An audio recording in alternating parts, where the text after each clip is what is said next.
Let's hit the field. It is Wednesday, June 11th, and the Yankees were taking on the Royals in Game 2 of a 3-game set. And they were facing off against the American League's ERA leader, Kris Bubic, but they were not fazed. My recap and your reactions, and I got Frankie Baseball on the show tonight. Coming up next, this is Pinstripe Territory. Just wanted to talk, that's all. All right. Well, two things, Frankie Baseball, and I'm just going to call you Frankie Baseball because it's more fun to say than just Frankie. So two things. One, Bubic is my favorite name in Major League Baseball, maybe of all time, maybe just on Earth in general. And number two, aside from that Little League ninth inning that we just had, the Yankees played pretty well, and they win the series. Turns out Kris Bubic is human after all. How you doing, Frankie? I'm doing good. Was a little bit nervous there in that ninth inning. Anytime you see Devin Williams come out there, your heart just starts to beat a million miles an hour. But fortunately, he got out of it. And I believe this is the first time that I've ever been on after a win. I think I had a 0-7. I think I was like the Washington Generals against the Harlem Globetrotters. Just could not get a victory to save my life. But finally on here after a win, and it's great to see the Yankees after a rough series against Boston. It is great to see the Yankees back on track. Well, when we get there, we will give you the honors of presenting the belt. Since you keep track of the belt for us, we're going to let you present it for the first time ever tonight.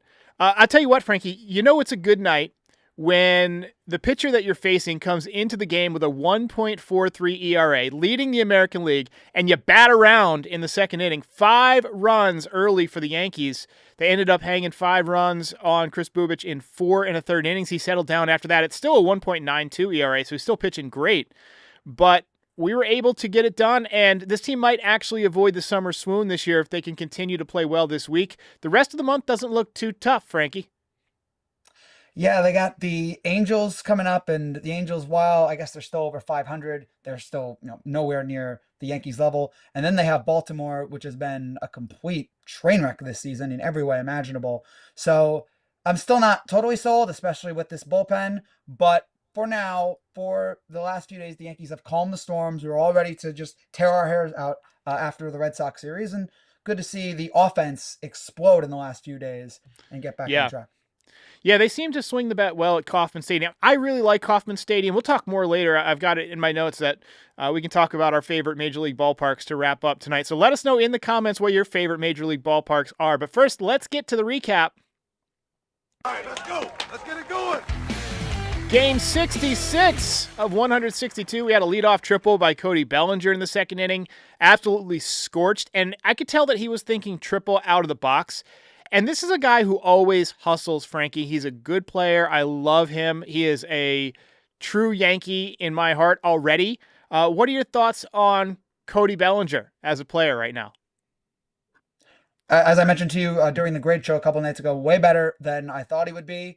He has really been a very important asset for us. And yeah, that triple really got things going for us here tonight. So thank you, Cody. Thank you, Goldie, who I have to apologize for giving such a terrible rating to a couple of days ago. I gave him a B. I apologize for that. I have no idea what the heck I was thinking there. I sullied your show giving Goldie a B. But it was the former MVP acquisitions that Brian Cashford has made so far have been a great success.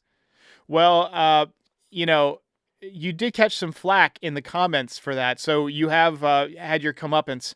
But the Yankees jumped out to an early lead. Wells also had an RBI double. Do you care to revise your B- for Austin Wells that you graded him the other night? He's turned it on since, I think maybe he was watching the show and he was like, I've had it with Frankie Baseball. I'm going on a hot streak. I've had it with this kid. I think that was his reaction. And then he groomed his mustache and then he twirled it like a villain. I hope that if that's what works, if his pure hatred of me resulted in this recent surge, then Austin, you're welcome. Yeah, Goldschmidt and Ben Rice both had big hits in the first inning. I thought it was interesting that Ben Rice was getting the start behind the plate tonight. He didn't get the start. They said they were going to give him the start behind the plate. Sorry, I'm very tired. He played. He caught last night. Wells was behind the plate tonight, but they said that Rice is going to be catching more. So I think it's probably going to cost Wells some at bats, to just Stanton coming back and getting in the lineup. How do you think Stanton's going to do? Right out of the gates, I think he's going to struggle. I think we've talked about this before, that he never, in the many, many times that he's come back from injury, he's never started off hot. It takes him a while to get going. But I think all Yankee fans, I think we started the same sentiment. We don't care how he is in June, July, just get to October, start hitting again, and we'll be fine with that. So yeah, it's going to take a while. There's going to be some bad Stanton at-bats coming up. But as long as he's ready for October, then we'll be okay with it. But hopefully we are still somehow able to find a way to get Ben Rice in the lineup, because boy, that he is just been fantastic. Been on fire, yeah. Yankees threatened for more in the fifth inning. Royals turned a nice double play led by the jerk, Michael Garcia. DJ LeMahieu continues to hit the ball hard. I'm feeling a little bit optimistic about DJ, the way he's been swinging the bat. How you feeling about him, Frankie? A little bit as well. I'm not ready to be totally sold on him. Tiny bit? Just a little. A tiny bit, a little bit. Just sold him a little bit. Just a little bit, but I'm not ready to be full bore, like, all right, this guy's going to have a total turnaround. I'm going to wait a little bit, but I thought he was going to be a complete disaster. And he is not. Yeah. He's been at times really bad, unwatchable, but recently he's picked it up a little bit. So encouraged, but I'm not sold yet. He's got to do it. If he does this for another month, if we're talking July 11th and he's still hitting this well, then we'll have a different conversation. But I'm thankful for what he's doing right now, but he's still got a long way to go before he totally regains my trust. Good night in the field from Trent Grisham. Made a couple of diving catches. I like when he doesn't even wait for the replay. He just runs off the field, starts taking off his shit. And then, we had Jazz Chisholm come out of the game. He started at third base. He came out last night. He left with a neck issue. I haven't heard if they have said why he left tonight, but keep an eye open for that in the chat. I'm sure Aaron Boone will comment on it in the postgame.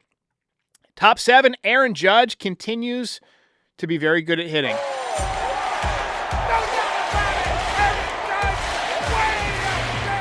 Home run number 25. All rise.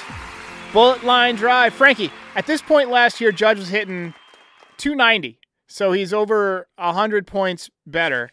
He's ahead of his home run pace from last year. He didn't have this many home runs in 2022 when he hit 62 home runs. He was a couple behind his pace right now. So, I mean, he's unbelievable.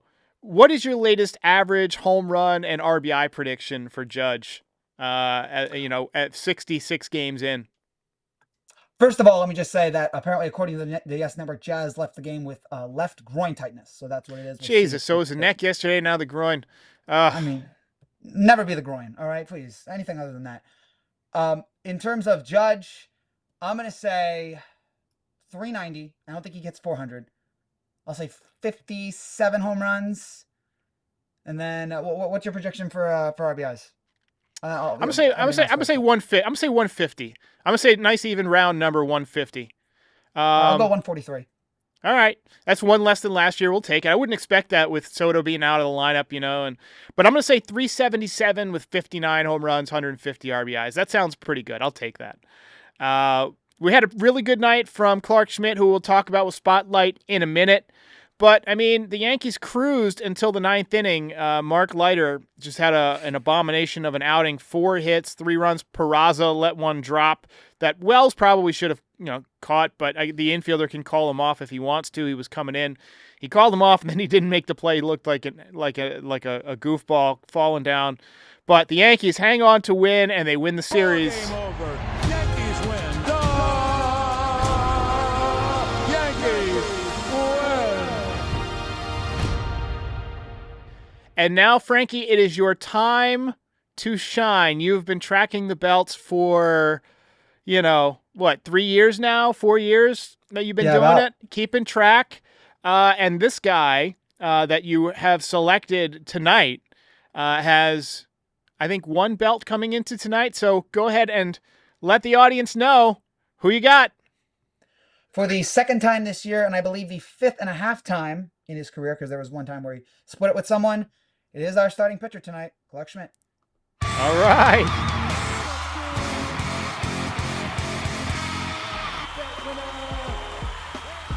Hell of a job. hell of a job. So he went 6 innings, 2 hits, no runs, 3 walks, 7 strikeouts. His ERA is down to 3.60. I thought he was mildly efficient tonight, 91 pitches in 6 innings. Probably could have gone a 7th, but the Yankees have stopped pushing their guys much past 90 pitches if they have a big lead. 9 swings and misses, topped out at 95.4 miles an hour. Right now, would he get a playoff spot, like the 4th spot, or would you go with Warren? I think I would have to go with Schmidt. I would have to go with Schmidt too. I'm not entirely confident about it though. We talked about this as well on Monday night, that there isn't a real legitimate third starter yet. Hopefully when the real deal comes back, things will be different. Maybe Clark can continue what he's been doing here tonight. But yeah, still got a ways to go before we totally trust Clark. But excellent job out there tonight. And I'm fine with him being pulled after 90 pitches, especially with all the arm injuries going on in baseball, especially with what happened with Cole earlier this year. Agree. I'm okay with it. It's just a disappointment because it's like, all right, we got to use our bullpen, which has already kind of been used a lot this past year, this season. So to have them used more, I don't love that, but I understand it. Syrian says that Grish got robbed. Hey, the defense was stellar. Stellar defense. All right, let's talk about Anthony Volpe. I want to ask you something, man. Why are Yankees fans continuing to be so hard on him? It's like every time this kid makes a mistake, World War III in the Bronx, right? I mean, the audience goes crazy. Oh, get this kid out of here, ship him back to the minors, do this, do that. And when he does something great, crickets. People forget he is just 23 years old. He's not Juan Soto. He's not Aaron Judge. He's not Derek Jeter, but he has 20 doubles. I mean, 20. He's tied for 5th in the league. His OPS is up to 776, which is damn good. It's creeping towards 800. That is solid for a shortstop. And defensively, he makes the routine plays. He makes some of the exceptional plays. He's got a decent arm. It's not great, but he gets rid of the ball quick enough to make up for it. He's got some range. Here's my theory. Yankees fans don't want good. They want instant superstar, right? They want Jeter 2.0, and they want it yesterday. What they don't forget, or what they seem to forget, is that it even took Jeter a little bit of time to become Jeter. I mean, he was good in. I mean, obviously he won the Rookie of the Year, but he only had 10 home runs as a rookie, and then his second year in 97 took a mild step back, I thought, and then 98 he really exploded. 95 when he first came up, he wasn't amazing, and he didn't get a lot of playing time, but everybody has their own adjustment period, and Jeter's probably a bad example. I mean, every player adjusts at their own pace. Frankie, why do you think he catches so much grief? Do you think it's that, fans are just impatient? Fans that claim to love homegrown talent? What are your thoughts? I think you mentioned the name, Jeter. That's who Yankee fans want. When we saw this young kid, homegrown, coming as a shortstop, Yankee fan, we all had Jeter expectations. And I think Yankee fans need to realize that not everyone is Derek Jeter. There are very few, Yankee players. Jeter is a top 5 Yankee all time, although Judge right now might be making a case to bump Jeter off that. That might be a conversation for another day about where Judge ranks in terms of all-time Yankees. But Volpe is what he is, which is he's very streaky. He has his good moments. He has his bad moments. And yeah, I agree. It's going to take time. I am also a little bit disappointed because I thought he would have been better by now. But yeah, as you mentioned, everyone goes through this process a little differently. So, I'm happy with him as our shortstop right now. Wish he was a little better. But yeah, if we can keep getting doubles like this, if we can keep getting great moments like we've seen from him this year, then all right. And, getting good defense, then you know what? I'll take that. Maybe, hopefully one day he'll be an all-star and a superstar for us. But for now, I'm happy with what he's doing. And I just hope that he's able to find that next year. Yeah, I mean, we see comments like this one, like Brian NY says, bloop hits and swinging bunts. Volpe's on a tear. I mean, tonight he ripped a line drive double down the right field line. You don't get a 776 OPS with bloops. I'm sorry. That's just a bit outside. Just a bit outside. Our expectations are so high. Like that, as Yankee fans, 27 championships, all that history, we have high expectations. And when those are not met, we tend to get pretty angry. Yeah, I mean, Didi Gregorius, when he first came to the Yankees, he really had trouble replacing Jeter, but he became a fan favorite. Let's talk about Aaron Boone, your favorite manager. One comment I always get on this channel is that the Yankees will never win a World Series with Aaron Boone as manager. I hate that because even if it were true, nobody knows for sure. It's just like a dismissal. It's just like conjecture, right? I mean, nobody can tell the future. But here's the facts. I think the Yankees are, it's pretty obvious. They're overperforming this year. I mean, they were projected to win about 89.5 games, right? That was the over-under. And they made it to the World Series last year. He pushed a lot of the correct buttons in the playoffs. I think he makes some questionable lineup decisions, specifically with Jason Dominguez, how he starts him against really tough lefties and then sits him against guys who aren't so tough. I don't like all of his bullpen moves this year, but, I mean, he pushed a lot of the right buttons last year in the World Series. I think he stuck with Clay Holmes way too long this year. He learned from that. He got rid of Devin Williams as quickly as he could and went to Luke Weaver. He's like that NFL coach that wins 11 games and then gets roasted for losing in the playoffs. Andy Reid. He got called the choker for all those years, and now he's a legend. Is Boone just stuck in the good but not great manager category? Yes, until if he wants to change that, to quote Major League, what do you got to do? There's one thing to do: win the whole effing thing. It's all That's right how there if you want to change your legacy, if you want to change how Yankee fans and baseball fans perceive you, you got to win that title. That's what's important. And yes, there will be, you mentioned Andy Reid, which is a great comparison. Somebody who for years, disappointing playoff exits, all this frustration, and then he finds Patrick Mahomes. They win 3 Super Bowls, and now he's going to the Hall of Fame. Dave Roberts is a great example. Dave Roberts was killed by Dodger fans for years, and now he's a 2-time World Series champion. Boone, I've grown to appreciate Boone a little bit more in terms of how he defends his players, in terms of his rants. There's a lot I like about him. And yes, there are some questionable things. I will never forgive putting Nestor Cortez in last year in Game 1. That was a bad one. That was There's a tough your obligatory 2024 World Series reference. Everyone, you can take a shot for that. So yeah, there will be times where his bullpen construction will make no sense, or his lineup, as you mentioned, the Dominguez thing is so frustrating. But you know what? He's good enough for us. The players seem to like him, and if he wants to change his legacy, as we mentioned, just win a title, and then that's why it's one of the many reasons why Joe Girardi was able to stay on with the Yankees for so long, and why so many fans were conflicted when they let him go, because he'd won a title for us. Winning a title, I'm telling you, in New York, winning a title changes everything. Think about Eli Manning was a kind of mediocre quarterback for years, but Giants fans think of him as a god because he won 2 Super Bowls against the Patriots. You win a World Series, you win a World Championship in New York, you are golden for life, and that is what Aaron Boone has a chance to be if he can get a title.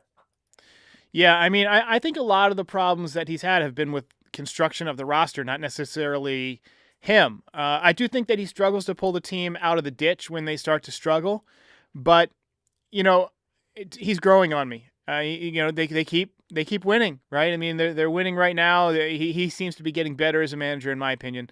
I haven't fired him yet this year. I fire him at least once or twice a year. But all right, quick word from our guys at Arena Club, and then we'll be back to wrap it.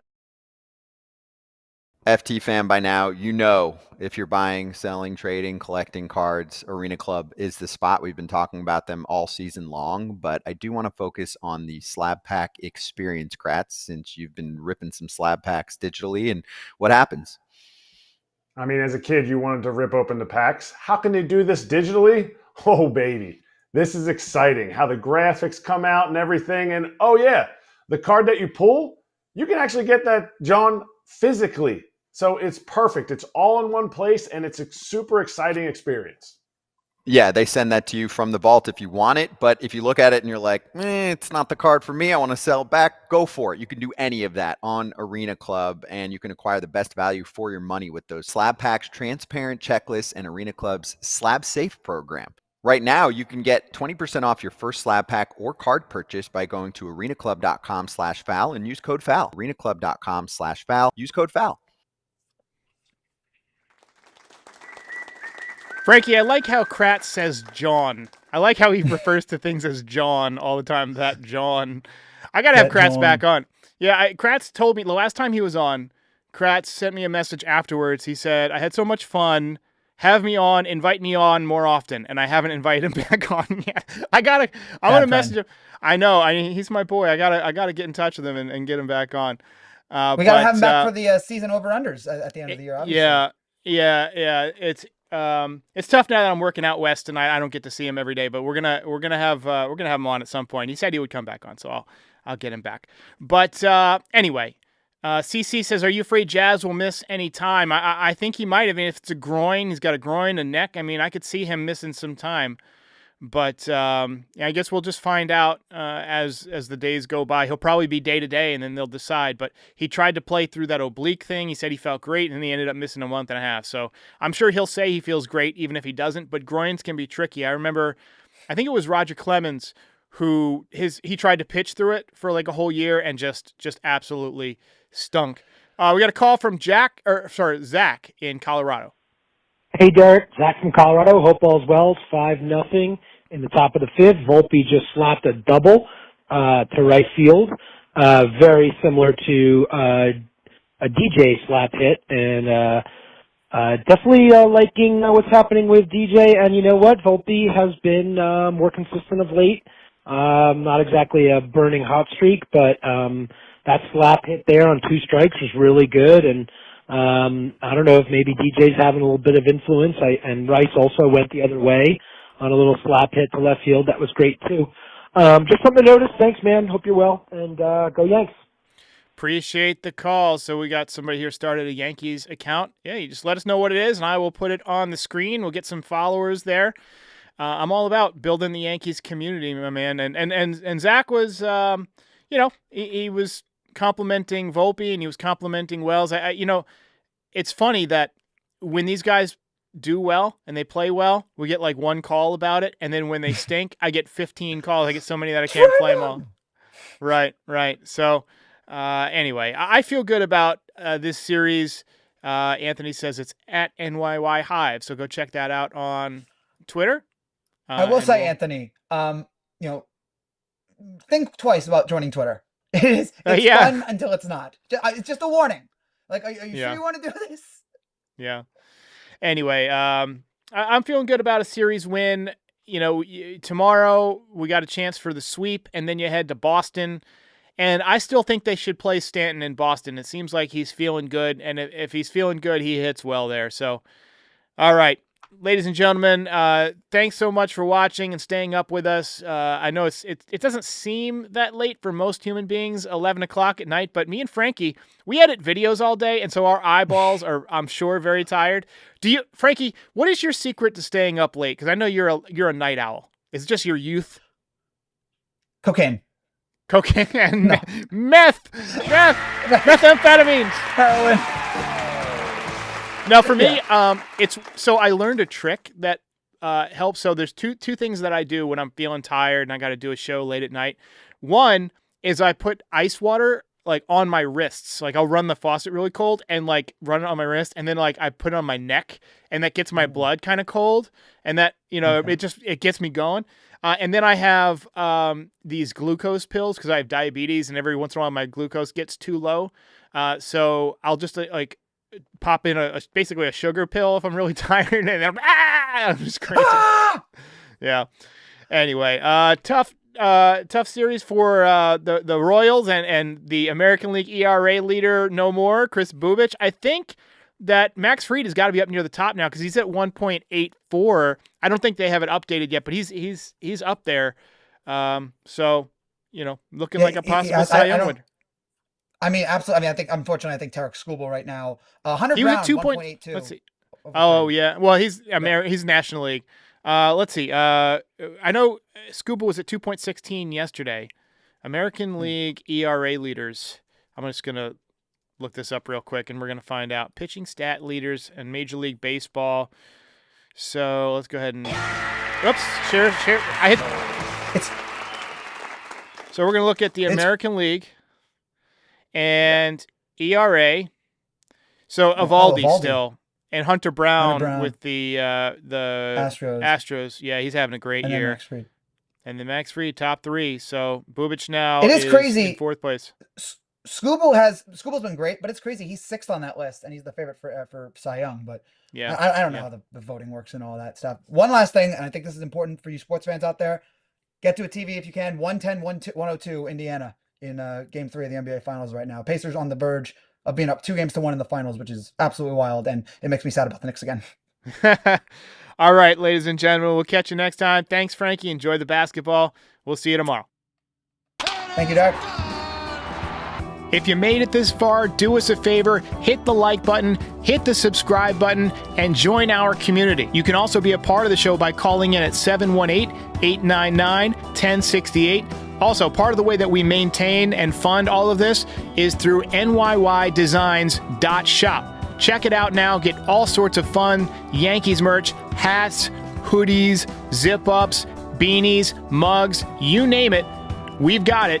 Check it out, NYYDesigns.shop, and check out Pinstripe Territory on all your favorite podcast platforms. We are the official Yankees podcast of the Foul Territory Network. We're here for post-game shows after every single game, and we're here before a lot of games to talk about the game, preview the lineup, the pitching matchups, and things like that. And we're here all off-season to talk about the latest in Yankees rumors, news, etc.